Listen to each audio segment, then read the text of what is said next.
ನಾವು ಬೆಳೆದಿದ್ದ ರಾಗಿ ಬೆಳೆಗೆ ಕೊನೆ ನೀರು ಅವಶ್ಯಕತೆ ಇತ್ತು, ಆದ್ರೆ ಕಾಲೇಜಲ್ಲಿ ನೀರೇ ನಿಲ್ಲಿಸ್ಬಿಟ್ಟಿದ್ರು. ನನ್ ಮೇಲೆ ನಿನ್ಗೆ ಯಾಕೆ ಇಷ್ಟು ದ್ವೇಷ? ನಾನು ಏನ್ ತಪ್ಪು ಮಾಡಿದೀನಿ? ನಾನೇನಯ್ಯ ತಪ್ಪು ಮಾಡಿದೆ?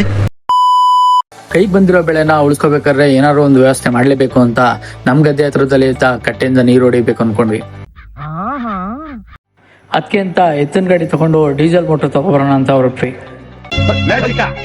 ಲಕ್ಷ ಕೊಟ್ಟು ಲಕ್ಷವಾದ ಕಾರ್ ತಗೊಂಡ್ರು ಲಕ್ಷಕ್ಕೆ ಅಂತ ಈ ಗಾಡಿ ಹೋಗೋದು ಮಜೆ ಬೇರೆ ಕಣ್ಣ. ಫೈನಲಿ ಮೋಟರ್ ಏನೋ ತಂದಿಕ್ಕಿದ್ವಿ, ಆದ್ರೆ ಅದಕ್ಕೆ ಸರಿ ಒಂದಂತ ಪೈಪ್ ಇರ್ಲಿಲ್ಲ ನಮ್ಮ ಹತ್ರ ಇದ್ದಿದ್ದ ಪೈಪ್ನೇ ಬೆಂಕಿ ಕಾಯಿಸ್ಕೊಂಡು ಸರಿ ಹೊಂದಿಸ್ಕೊಂಡ್ವಿ. ಮಿಷಿನ್ ಎಲ್ಲ ರೆಡಿ ಆದ್ಮೇಲೆ ನಮ್ಮ ಗದ್ದೆಗೆ ಪೈಪ್ ಎಳಿಬೇಕಿತ್ತು. ಅದಕ್ಕೆ ಅಂತ ಹೋಗಿ ಹೊಸ ಪೈಪ್ ತಂದ್ವಿ. ಈ ಪೈಪ್ ಕ್ವಾಲಿಟಿ ಬಗ್ಗೆ ಹೇಳ್ಬೇಕಾದ್ರೆ ಅಷ್ಟೊಂದು ಚೆನ್ನಾಗಿರ್ಲಿಲ್ಲ. ಬಂಡ್ಲಿಗೆ 2,500 ರೂಪಾಯಿ ತಗೊಂಡ್ರು. ಸರಿ ಇನ್ನೇನ್ ಮಾಡಕ್ಕಾಗುತ್ತೆ ಅಂದ್ಬಿಟ್ಟು ಪೈಪ್ ಎಳಿತಾ ಇದ್ವಿ. ಆದ್ರೆ ನಮ್ಗಿದ್ದ ಚಾಲೆಂಜ್ ಏನಂದ್ರೆ ನಮ್ ಗದ್ದೆಯಿಂದ 600 ಅಡಿ ದೂರ ಇದ್ದ ಈ ಕಟ್ಟೆಯಿಂದ ನೀರ್ ತರೋದು.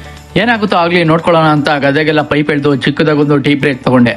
ಅದಾದ್ಮೇಲೆ ಮೋಟರ್ ಓನರೇ ಬಂದು ಮೋಟರ್ ಸ್ಟಾರ್ಟ್ ಮಾಡಿದ್ರು. ಇವ್ರನ್ನ ನೋಡಿ ನನ್ಗನ್ಸಿದೊಂದೇ, ಈಗ್ಲೇ ಹಿಂಗಿದ್ರೆ ಆವಾಗಿನ ಹೆಂಗಿತ್ತ.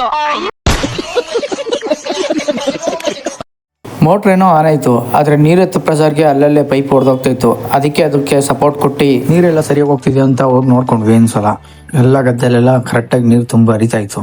ಫೈನಲಿ ನೀರೆಲ್ಲ ಆದ್ಮೇಲೆ ಕೊಯ್ಲಿ ಬಂದರಾಗಿ ಹೀಗೆ ಕಾಣ